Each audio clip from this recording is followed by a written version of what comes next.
Olá, bom dia. Falar um pouquinho sobre toda essa polêmica e esse converseiro que tem acontecido em torno do abraço do Drauzio e tantas afirmações que têm surgido em torno disso. Eu quero falar um pouquinho disso também. Geralmente eu fujo de debates e eu não me envolvo. Ouço muita coisa, leio muita coisa, vejo muita coisa, mas hoje, especificamente, o Espírito Santo me incomodou para não me calar acerca de algumas coisas. Então veja só, há pessoas que estão aproveitando um meme e replicando e fazendo alguns comentários.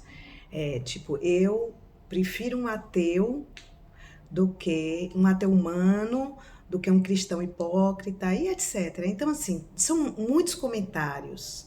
E eu não quero aqui falar da pessoa do Drauzio em si, nem da sua afirmação pessoal, da sua crença pessoal. Nem tampouco falar da pessoa que ele abraçou. Mas eu quero tecer um comentário acerca de vários entendimentos que são contrários à palavra e deixar bem especificado, porque eu vou ler a Bíblia, tá? Bem especificado o que é que a Bíblia diz acerca destas coisas. Então, assim, olha só, quando as pessoas se aproveitam de fatos assim para atacarem os cristãos, atacarem as pessoas que creem em Deus, em parte a gente entende. Já por outro lado, a gente se preocupa.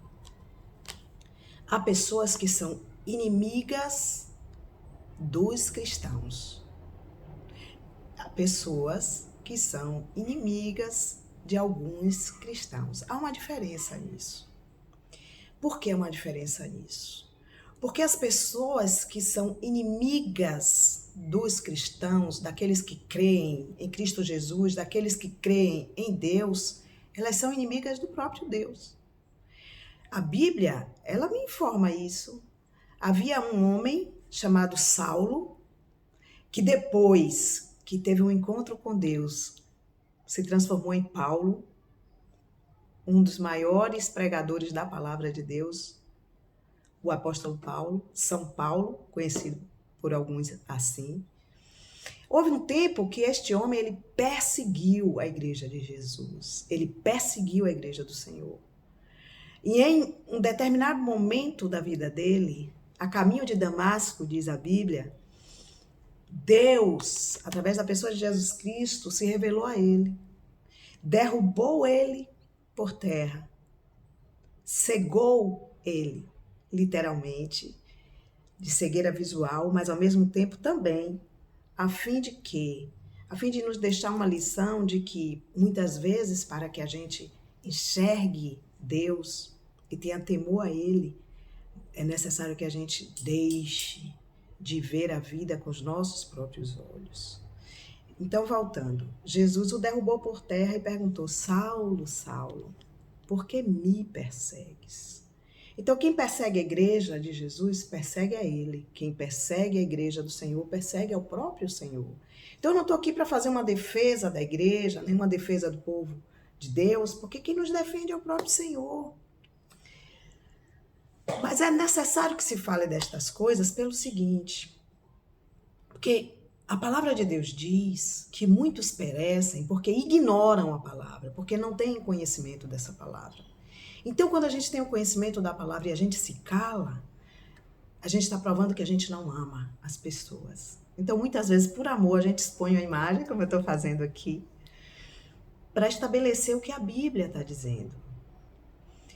Primeiro, quem está julgando o rapaz, a pessoa que foi abraçada, né? Existe uma pergunta: qual é o pecado maior? Qual é o pecado maior? Quem mata, quem rouba, quem estupra, quem mente, quem dá falso testemunho, e tantos inúmeros pecados, né, que diariamente são cometidos por todos nós.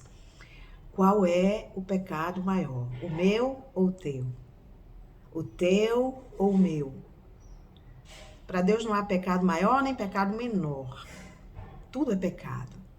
E o pecado ele precisa ser confessado, e a gente confessa, a gente se arrepende e deixa, porque a Bíblia diz que bem-aventurado é aquele que confessa e deixa. Todo aquele que confessa o seu pecado, se arrepende, né? Confessa e deixa, alcança perdão. Mas a Bíblia revela sobre um pecado sem perdão. E eu gostaria de ler sobre ele. No Evangelho de Marcos, capítulo 3, versículo... a partir do 28, eu vou ler 2 versículos, o 28 e o 29. Está escrito: Em verdade vos digo, todos os pecados serão perdoados aos filhos dos homens, bem como todas as blasfêmias que proferirem. Mas aquele que blasfemar contra o Espírito Santo nunca mais terá perdão, mas será réu de pecado eterno. Então, assim, há pecado sem perdão, que é esse aqui. Por que eu estou trazendo isso aqui?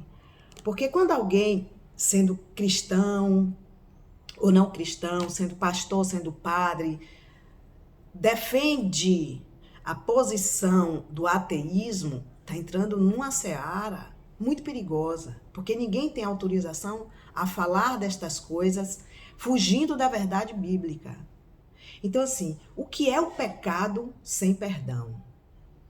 O que é a blasfêmia contra o Espírito Santo de Deus? O que será isso?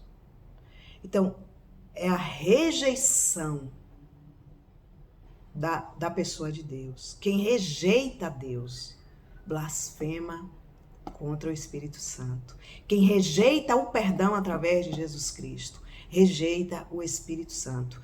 Quem rejeita, blasfema contra o Espírito Santo. Quem quer anular a obra de salvação, a existência de Deus, blasfema contra o seu próprio Espírito, porque Deus é 3 em 1. Deus Pai, Deus Filho e Deus Espírito Santo. 3 em 1. Jesus é Deus. Então, assim, Deus existe, a criação está aí para revelar a existência de Deus. A própria criação está aí, revelando a existência do Criador. Então, assim, é necessário que nós tenhamos todo cuidado.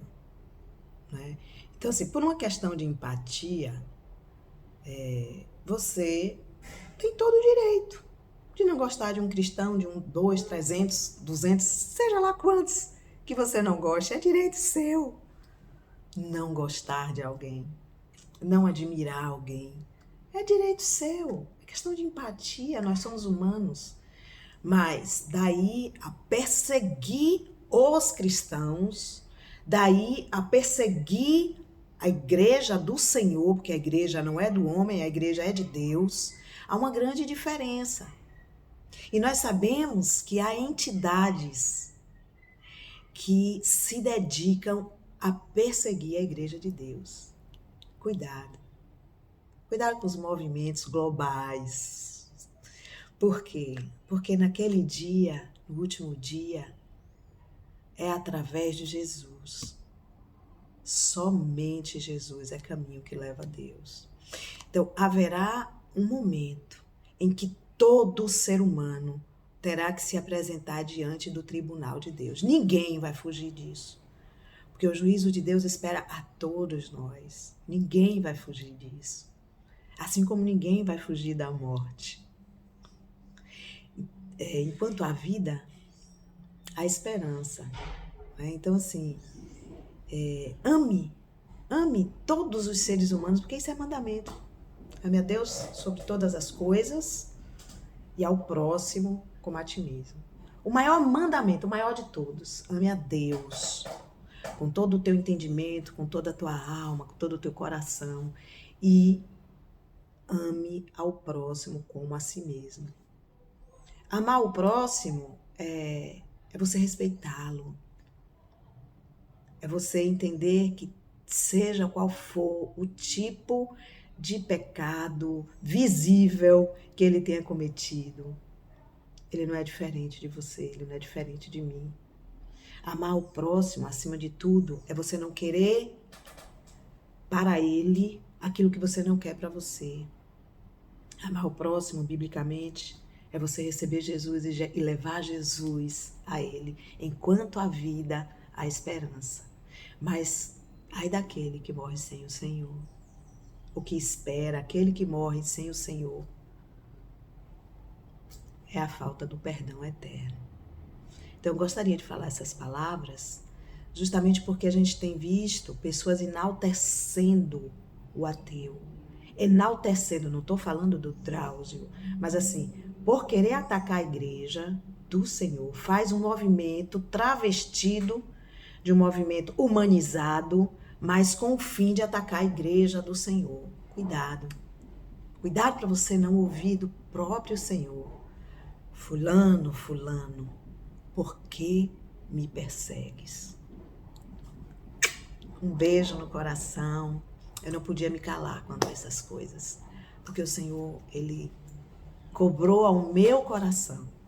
Porque assim, a gente não pode ter conhecimento dessa palavra e não permitir que ela incendeie em nosso coração, assim, a fim de que a gente fale dela.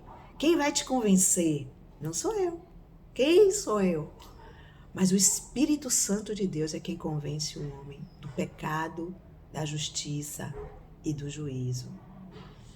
Que você possa receber o amor do Senhor no teu coração nesse dia. Beijo.